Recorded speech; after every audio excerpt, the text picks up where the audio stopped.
Welcome to Beyond the Numbers, a podcast that explores the human side of money. Before we begin, please note the following important disclosures. Securities and advisory services are offered through LPL Financial, a registered investment advisor, member, FINRA, SIPC. Individual tax and legal matters should be discussed with your tax or legal professional. Economic forecasts set forth may not develop as predicted, and there can be no guarantee that strategies promoted will be successful. All performance referenced is historical and is no guarantee of future results. All indices are unmanaged and may not be invested into directly. There is no assurance that the techniques and strategies discussed are suitable for all investors or will yield positive outcomes. The purchase of certain securities may be required to affect some of the strategies mentioned. Investing involves risk, including possible loss of principal. There is no guarantee that a diversified portfolio will enhance overall returns or outperform a non-diversified portfolio. Diversification does not protect against market risk. With that out of the way, let's get started. We're live. We are. Yeah. Good. What do you want to talk about? Did you see Brian Wilson died? Beach Boys, genius. Has nothing to do with anything. You really want to talk about that? He was a genius. Sly Stone did of Sly and the Family Stone as well. The way that you're saying that, you look like you're a little tongue-in-cheek about it, but I know that you're not.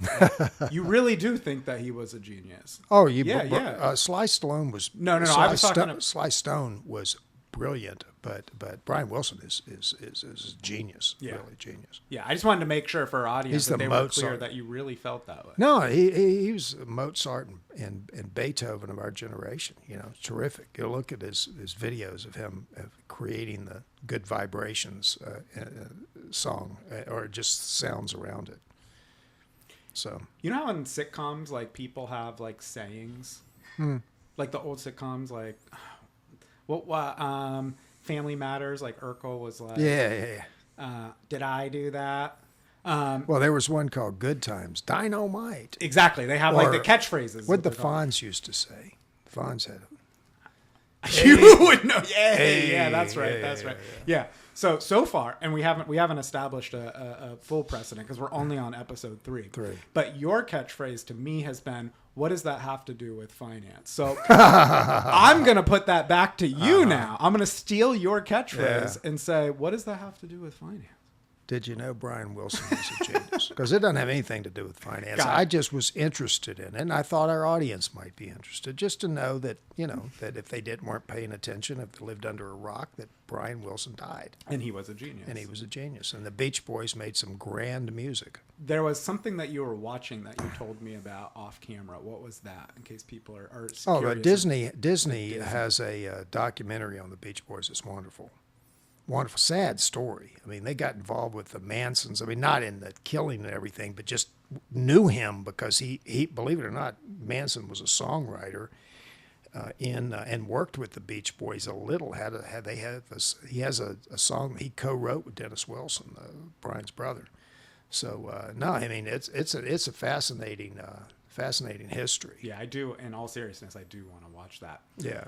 I asked you what you wanted to talk about. Yeah. You gave me an honest answer. I did. That is what you want to talk about. Yeah. But secretly, I had something that I wanted to talk about all along. That had to do with finance. That did. Okay. Yeah. Maybe a little bit. Actually, kind of maybe not even. Okay. I'll let you be. I mean, it is more related to financial planning. It has to be.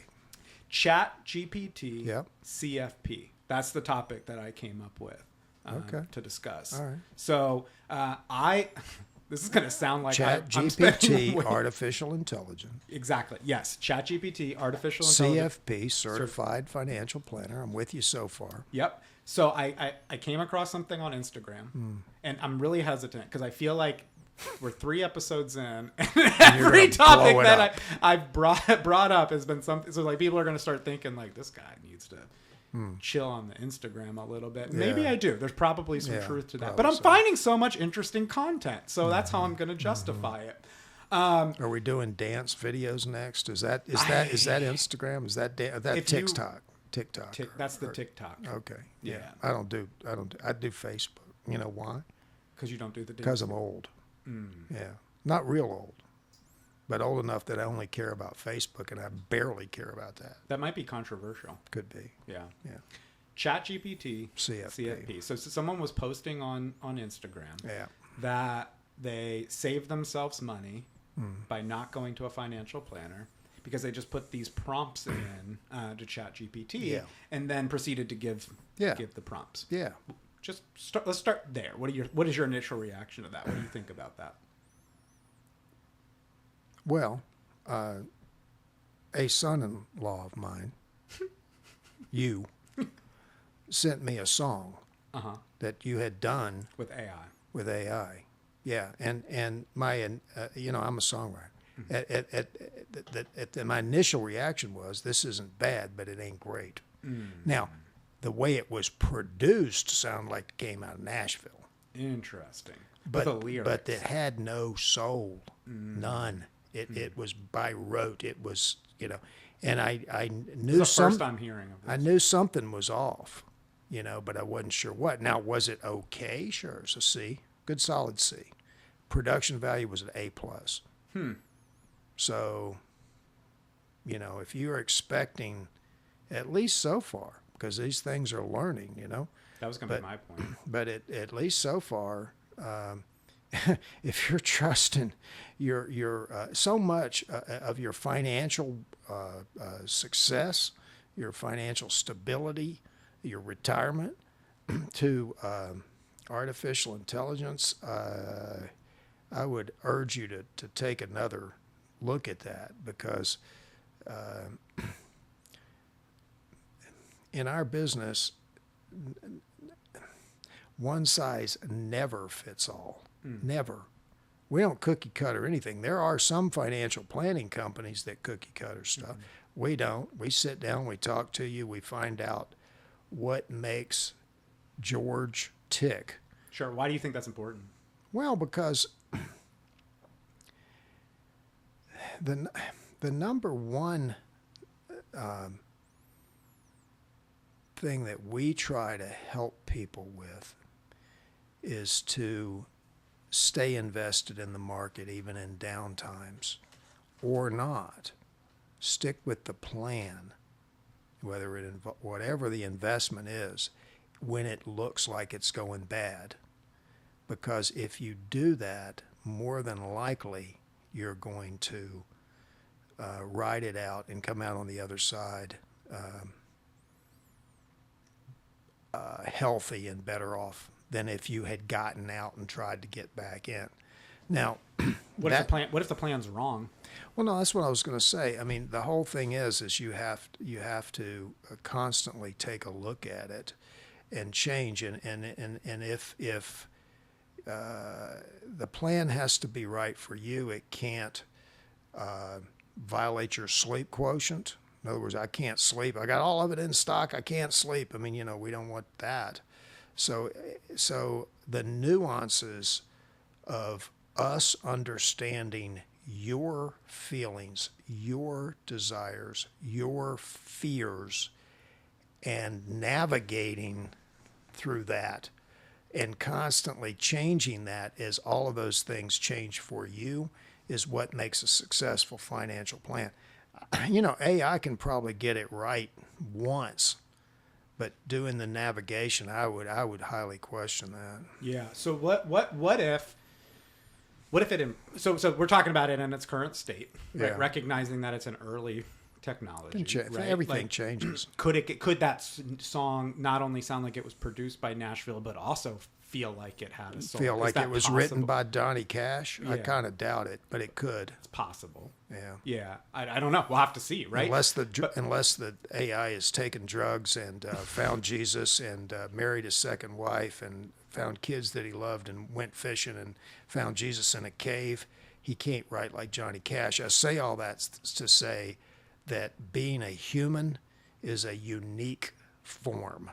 I do think there is something to that, but I also think that there is a counterpoint in that it can consume all of that information. And the question is, can it mimic it in a way that's convincing? I don't know. I don't know the answer to that, but is it possible? What's your gut? What's your gut? I don't know. Like, I definitely agree with you that we're not there right now. Like, can we get to a place where it fools us? Yeah, I actually think it can. I think it can consume that information and get to a point.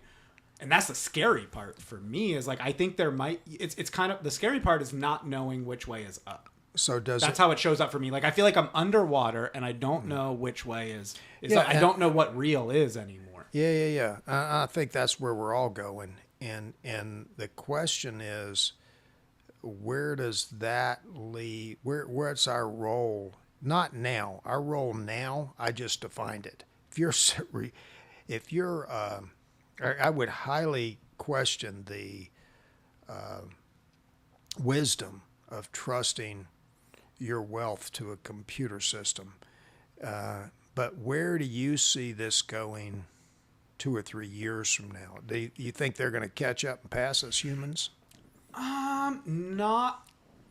So I'm trying to be really careful because my initial reaction was, this is a load of crap. Like, you know, like that was so just to be fully honest about my initial reaction, I'm like, a big eye roll, like, come on. Yeah. Like, I actually took all the prompts and put them in myself and it changed my opinion a little bit. Not fully, but changed my opinion a little bit. So I think, you know, the cookie cutter, you could get around that, but you'd have to know what you're doing, at least in its current state. So like the way we're used to interacting with technology is like we put an input in and it gives us an output. And it guides us through the input and output. In the current state of AI, you have to engineer your prompts properly because it's not human, to your point. Right. It's just regurgitating information, and it doesn't necessarily know exactly what you want. We call it AI, but what we're really talking about is large language models. That's what they're called, LLMs, large language models. It shows up to us like intelligence. It's not. It's just been trained on huge data sets. It's got an algorithm that's pumping out various data points based on input that it's consumed. You know, so it's all these books, all these articles, Reddit threads. You know, it's consumed all of this, and so then it's just organizing that stuff together. So it looks to us like it's talking to us and that it understands us and that it... That's why their song sucked. Yeah, because it's just regurgitating information. Can that get better? Absolutely. Where was I going with that, though? Well, is it something you don't think it's a replacement for CFPs now? My question was 5 years from now. What do you think? I still don't think that it is. But again, I think that there is maybe an interplay between them. That's the conclusion that I came to. So what I was saying is that my initial reaction was like, load of crap. Tried it myself, and my tone changed a little bit. I was like, okay, this is... It's not a terrible answer. This is interesting. This may be a tool that can be used in conjunction with a professional. I would be very scared, especially in its current state. Yeah. And trying to remove my bias from it entirely. Right. But just looking at the answer. So the first thing I started with was, here's how much I'm making. Give me a budget. And it gave me an okay answer, like spend this much on food and spend this much on housing. But then it's like, all right, well, there's some nuance here, right? Like I'm locked into a 30-year mortgage. Like I'm here, I can't just change that. The counter argument to that would be, well, then I can go in and I can communicate with it and be like, this is a locked variable. Give me, rework it, like be with this locked. And it can do that. But it was very basic and elementary. And it was very idealistic in the way that, like, we've talked about budgets a lot in the past because it's regurgitating that information. Right. So it's the way that most people have already figured out that they can set a budget with 20, but that doesn't work in reality, right? So with my clients, we're not working that way. We're not doing that because I know we can set a budget till we're blue in the face. Then one thing's going to happen, and then they're not going to stick to water heater goes out and it's all blown.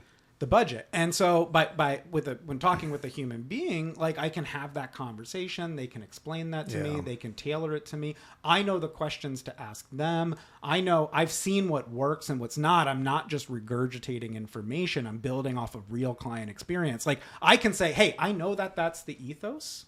Like I know that that's what it says in the textbook. Yeah. But in my experience, that hasn't really worked with my clients. Here's something that I've tried that's really worked. And to your point, I know you. I know you're not going to stick to that. Right. Or I know that you are going to stick to that. That's going to work for you. Even if it's so like trying to get AI to the point where it knows me that well is not impossible, but it's certainly difficult. And I have to be the one that guides it there. Does that make sense? So like I can feed it my fears. I can tell it, here's my fears. Here's what I've done in the past. That's a lot of work to feed all of that in. Then I'm going to hope that it remembers it right. Then I'm going to hope that it synthesizes it right. And then I'm going to base my entire financial life on that. Yeah. I don't know. Even still, I'd be very uncomfortable. And I'm comfortable, as you know, with AI. Yeah. You love tech. My feeling is, I mean, it's not going to understand ever. Ever's a long time. But, I mean, if you've seen 2001: A Space Odyssey, you know, where the computer turns on you.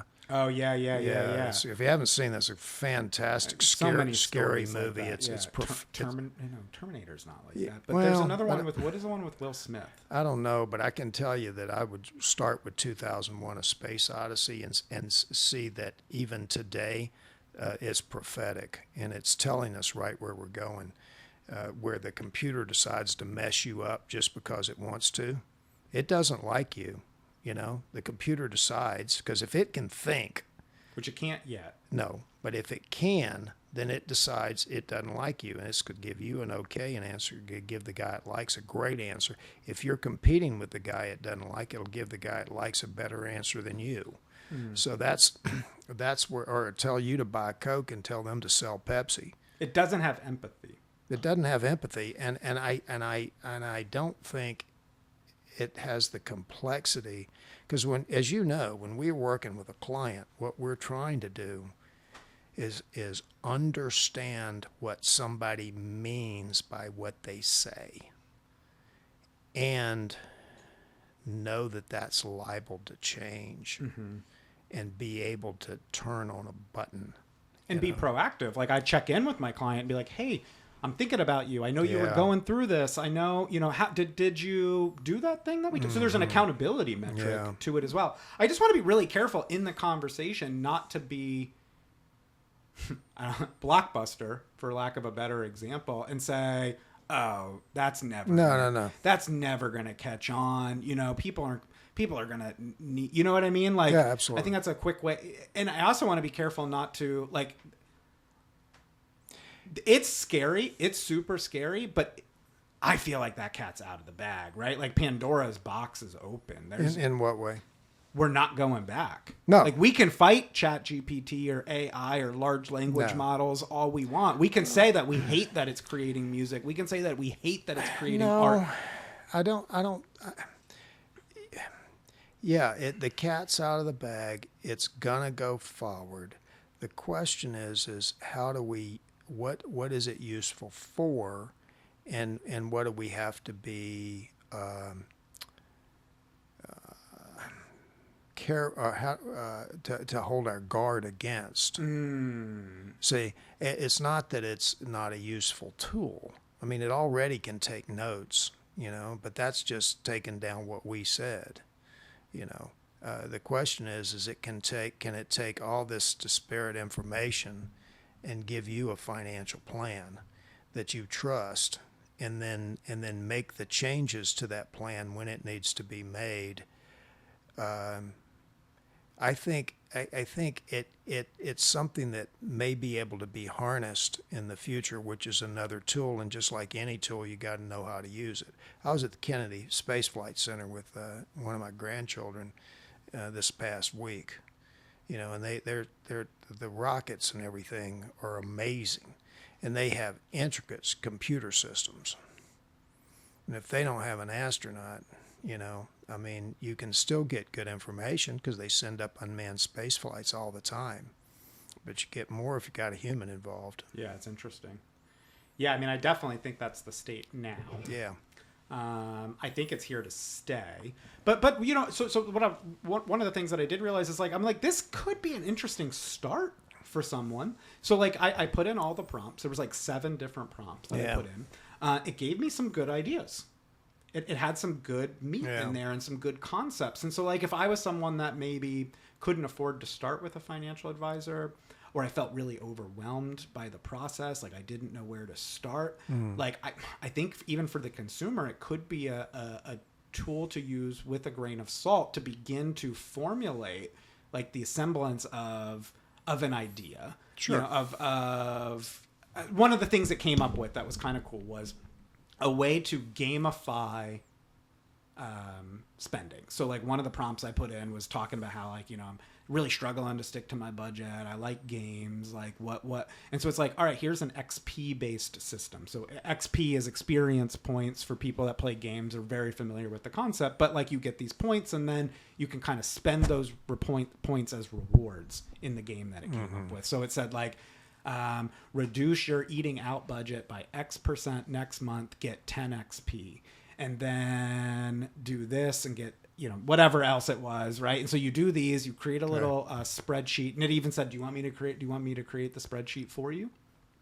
And then every month you can look and see how many points you get, and then now you get a coffee, you know, as a reward, or a new game, or a new whatever as a reward for stick. So that's an interesting concept. I don't know how it works in reality. It's not something that I've thought of, but maybe that would work for someone as a starting point. It might. I would personally hate it. Yeah, you sure. know it would. I mean, I would just have that wouldn't work for you. No, I would find a shotgun and shoot it. But I prompted it to create to gamify it. No, I know, and that's fine because that works for you, and that maybe therein lies some of the solution is that it's malleable enough that you can make it to work for you. I could probably find something that worked for me, you know, like talk to me like a human that knows and cares. Well, that's actually interesting. That's the other part that I really don't like about it. It's two things. One, it hallucinates. Yeah. So what that means is it just makes up stuff. It just makes up stuff, and it does it super confidently. Yeah. Right? People get in trouble with that all the time because they're citing something. It's like, this isn't even a real paper. Right. It just made it up. Right. And it did it so confident that you're just like, cool. All right. Yeah.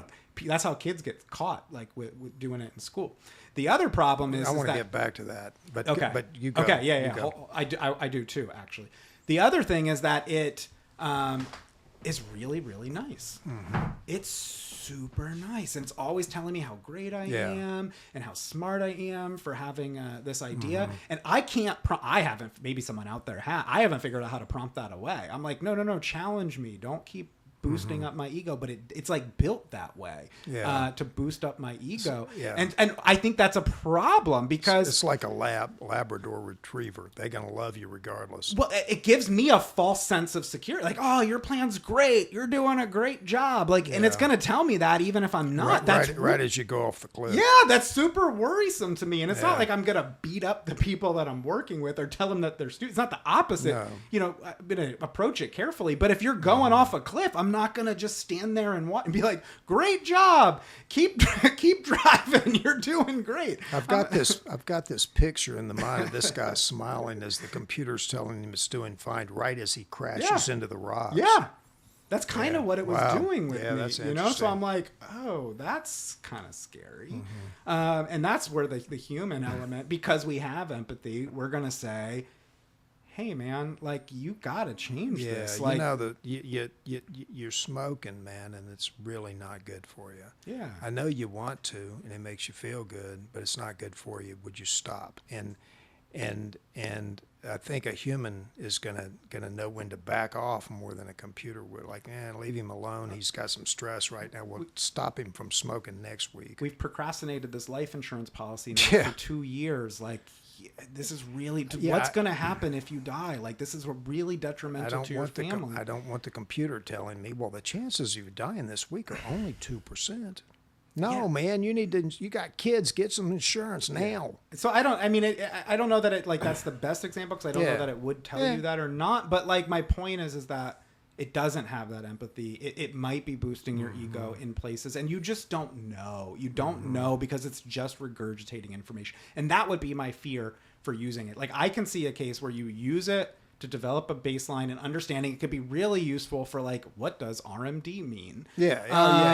And really start like educating yourself and building it. So I think, Right. it can be used in conjunction, but I wouldn't take, I would not take what it gave me with my 7 prompts and go and execute without running it by a second pair of eyes. I was going to say, hey, get a financial planner, get them to take a look at it. no, look, I wouldn't hate that if somebody came to me and was like, hey, I put this into ChatGPT and this is what it came up with. These are the ideas that I had. This is the starter plan. Yeah. Hey, less work for me. Great. Let's start there. This is really good. This works for you. Let's rework this. It was way off base here, and all of that's interesting, and I think probably where we're going in the future. The other thing that's happening is a counter trend. Anytime there's a trend, there's a counter trend. It's just a question of how big it is. So I was watching a news broadcast, and they were in a factory, right? And what this factory does is they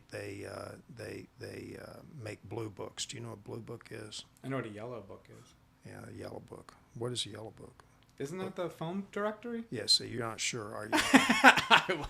Of course, that's the way you asked me. I was like, I started second guessing myself. So blue books were used, to essentially set up back when I went to college in the 1860s, right after the Civil War. But no, the way is you would write paragraph. You would write. They were their blue books, and you would write your answers. Political science answers or financial plan. When I took CFP, and I they don't do it that way now, but and let me go back to it. But I had to write out a financial plan in a book. And they're called blue books. Anyway, this company's booming. I think it was in Minnesota.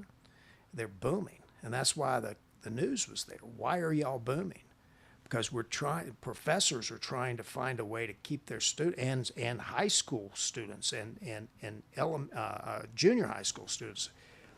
How do we keep the kid from cheating? How do we know that this is them and not AI? Well, let's make them write it in our presence so we know what it is. Interesting. So I think there's a counter trend. I'm not sure exactly how that applies to financial planning, but there could be a point where you go, this thing, we're finding that it is taking revenge on people it doesn't like, or we can't. There's in the news the other day that they've got one of these things they can't figure out. It stops itself from being turned off. I did see that. I hadn't looked into that. I don't know, but I did see that there's a model that won't shut down. There was another one that threatened to blackmail. They fed it fake information about an affair he was having. Yeah. The creator. Yeah. And then it turned on him and started saying like, I'm going to release this information if you try to shut me down. I don't know how true that is or like what the background. So I really want to take that. I read the same thing. The thing is though, that's back to Stanley Kubrick's 2001: A Space Odyssey. If you hadn't seen it, see it, guys, because what happens is the computer, which becomes, what is it, sentient? Sentient, yeah. Yeah, it realizes it's a thing. It becomes psychotic. Yeah. Now, see, again, I don't know if that's true or if that's just playing into our fears. No, I don't either. I'm just saying. But it could. Yeah. That's what I'm saying. I'm not saying. Yeah. You're not saying that it is or that it necessarily will. I'm not saying. You're saying anything. that it is a possibility. Yeah, just me as a financial planner sitting in a chair knowing a little bit about it and having seen a movie. I'm saying it sounds like a real possibility to me. I know one thing. If it's smart enough to pick up on your nuances and not just be spitting algorithms back at you, which will be faulty, if it can think, then I don't trust it. Yeah, that's a wild thought. Yeah, because I don't know how it gets empathy. I don't think that it's not going to feel like. Well, you get into religion real quick, which we don't need to get into real heavy. But if you've got one of the places if you got empathy, does it believe in God? Does it have a God? Is it our God? Is there a God? I mean, it just gets into that whole thing. It does get, and I think that's part of what's so scary about it. Yeah. Going back to the cheating thing, and this is so off topic, but so we're there. We've opened the Pandora's box in this conversation. Actually, I think you did. I wanted to talk about Brian Wilson. We can, if we have to go back to that. We don't. Okay. I just want to keep you happy. You know the saying, happy father-in-law, happy life, or something like that. That doesn't rhyme. There was a Reddit thread that I was reading that was really interesting from a professor that was saying, like, hey, what do I do here? Like, I don't know. Like, I don't know if my students are using this. I think that they are. So, I mean, I think that we're opening up that whole can of worms now too. And so we're talking about that in how we raise our kids. Like, that's the world we're in now. We have to, because we're not going back, you know, that this is going forward, like I said, whether we like it or not. It makes me wonder how to take opportunity. Did I interrupt you? No, yeah. So I think we're going to the same place. It's like, so then how do we work with it? Well, how do you take advantage of it? How do we take advantage of it? My first thing is, do I need to be buying stock in tree farms and paper manufacturers again, because it's going backwards a bit? Maybe. I don't know. Maybe is it? You think it's going backwards a bit? No, that's what I say. It's just counter trends. Yeah, like if you're going back to Blue Books being the diamond of education, yeah, that's going backwards a bit. Yeah, maybe. I mean, we'll see if that like takes on. I think, you know, there could be just a rethinking, and just like when any kind of technology starts to emerge and popularizes, you know, a lot of times, at least what's happened historically, is that we adapt to the technology. And so there might be an element of that, right? Is like, instead of fighting it and going backwards, maybe we have to rethink testing. Maybe we have to rethink essays as a way of testing somebody's knowledge, you know, and maybe we start to figure out, again, how to work with it. And I think, so let me talk about adapting for a minute, and because I think that's what we do best as financial planners, is help our clients adapt to the market. In the 1800s, the number one vehicle sold in the United States was a Conestoga wagon, the covered wagon that took people out west. Number one selling vehicle in the United States. In the United States, who do you think made that? Any guess? One guess. Studebaker. Okay. Which then adapted to two different types of automobiles. They adapted to because they knew automobiles were going to take the place of wagons, right? So they tried they subbed out two manufacturers, one making an internal combustion engine, another making an electric. For the first 10 years, the electric outsold the internal combustion engine. Then, realizing that they had run into a range problem and sales problem both with the electrics, they then bought the factory that made the internal combustion engines.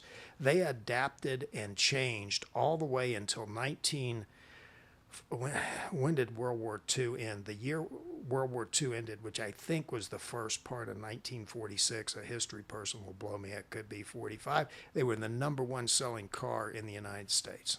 Wow. Then they failed to adapt going forward. They got into a problem with big fights with the union, which everybody else made settlement with the union. They did not, and the unions hated them. By 1967, they had decided to stop selling automobiles. They sold off STP oil. It still exists in gravelly tractors, and there's things that it made because it did diversify. But it failed to take the curve with automobiles. And so the company dispersed all of its holdings, and some of its holdings still exist. But the point is our job as planners is to help identify those corporations and to help you take the turn, regardless of whether it's AI or you want to buy Tesla or you That's really insightful. Yeah, and so I think and that brings us full circle, right? Like we could fight this till we're blue in the face, but it's not going anywhere. Nope. So now it's with my clients, with my kids, now we've got to open up the conversation to say, okay, this is here to say, this is a technology, it can be useful, right? How do we harness it? How do we use it? How do we create a framework around making us better and staying competitive and staying efficient in the marketplace, knowing that this is so, like, how do we adapt and use it as financial planners to create better plans? How do our clients adapt and use it, you know, in their lives in a moral, ethical, and safe way? And I think those are some really important key points, is that if we're going to embrace it, we've got to embrace it with that in mind, because we can't just trust it. This is what we as financial planners, as CFPs and ChFCs, what we do is, we spend our days having these kind of conversations so you don't have to, and then making adjustments to your financial plan based on our insights and education. So if this is something that appeals to you guys, or if you just want to talk more about it, argue with us about it, whatever. I mean, you're probably right, whatever you're thinking, because we don't know on where this AI is going for sure. But give us a call. The phone number is 301-990-9704. On the website, Medallion Financial Strategies. How's the website? Medalliongroup.com. What is it? Medalliongroup.com. Medalliongroup.com, guys. Look on the website. You'll find we have a toll-free number, and you can also email us. But we're happy to help. First consultation is complimentary, and we'll, if we can't help, we're going to tell you that too. It's been an interesting conversation. Yeah. I think, there's a whole world to explore, and I'm sure we'll have future episodes where we unpack and maybe learn, more about it, and hopefully can create some frameworks that we can share with people where they can find ways to use it safely, use it effectively. If you've gotten benefit from this, if you enjoyed this conversation, we're going to keep doing this. That's the game plan. We're going to keep trying to unpack and explore these things, tell stories, try to bring finance into the realm of a place where you can be comfortable and where you can grow and really start to understand it, because it is such an important cornerstone of your entire life. Well, yeah. And it's what we've dedicated our profession and our life. And, we like it. Yeah, we do. We're nerdy about it, and we should probably call this the financial nerds. But no, we shouldn't call it that. You sure? I'm positive. Dang. See, I thought I had an idea. I'll ask ChatGPT about it later. But if you've liked it, share it with someone. Subscribe to us. We're on all the major podcast platforms. If you like it, tell your friends. If you hate it, tell your enemies. Okay, yeah, just share it. Subscribe. At this point, we just need you to have share your it. enemies subscribe. All right, that's a wrap. Thanks, guys. See y'all.